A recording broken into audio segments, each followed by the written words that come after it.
Okay hi everyone so आज हम HCV का क्वेश्चन नंबर 11 डिस्कस करेंगे. So it says a copper wire of radius 0.1 mm and resistance 1 kilo ohm is connected across a power supply of 20 volt. How many electrons are transferred per second between the supply and the wire at one end? Write down the current density in the wire. Fine. So देखो काफ़ी simple सा question है. आपके पास एक wire है. इस wire का जो रेडियस है वो आपको दे रखा है, दैट इज़ 0.1 mm. और इस वायर का जो रेजिस्टेंस है दैट इज़ 1 किलो ओम. और इस वायर को हम एक बैटरी से कनेक्ट करते हैं. जो बैटरी है उसका ईएमएफ आपको 20 वोल्ट दे रखा है. नाउ अगर हम कहते हैं कि इस वायर में कितना करंट फ्लो करेगा, आई करंट फ्लो करेगा, जिसकी वैल्यू आप इजीली निकाल सकते हो, that is V divided by R, है ना. जो पोटेंशियल डिफरेंस है वायर के across that is 20 volt divided by wire का जो रेजिस्टेंस है that is 1 kilo ohm. So that is 10 power 3 ओम. सो ये कितना आ जाएगा 2 इंटू 10 पावर माइनस 2 एम्फेयर. नाउ अगर हम बात करते हैं कि जो करंट है वो इलेक्ट्रॉन्स के टर्म्स में फ्लो करता है. Let's say n number of electrons flow करते हैं इस वायर से पर सेकेंड. सो आप देखो जो करंट है उसे आप Q अपॉन टी भी लिख सकते हो. लाइक अगर Q चार्ज t टाइम में फ्लो करता है सो Q अपॉन टी, है ना, charge phloem per unit time, वही आपका करंट होता है.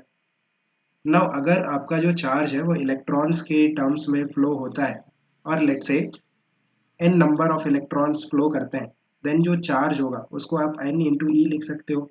n क्या है, नंबर ऑफ इलेक्ट्रॉन्स, और e क्या है, charge on one electron, divided by T, that is equal to I.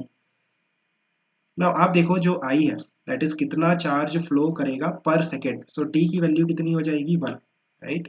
The value of t will be 1 second. यहाँ से आप देखो n की वैल्यू निकाल सकते हो. n इंटू जो E है that is charge on one electron, that is 1.6 into 10 power minus 19, that is equal to I. कितना करंट आ रहा है, that is 2 into 10 power minus 2. So यहाँ से अगर आप सॉल्व करते हो सो n की जो वैल्यू है that is 2 into 10 power minus 2 divided by 1.6 into 10 power minus 19. इसको आप सिंप्लीफाई कर सकते हो. So it will be 17, 10 power 17 हो जाएगा, और 1.6, so this will be 1.25 into 10 power 17.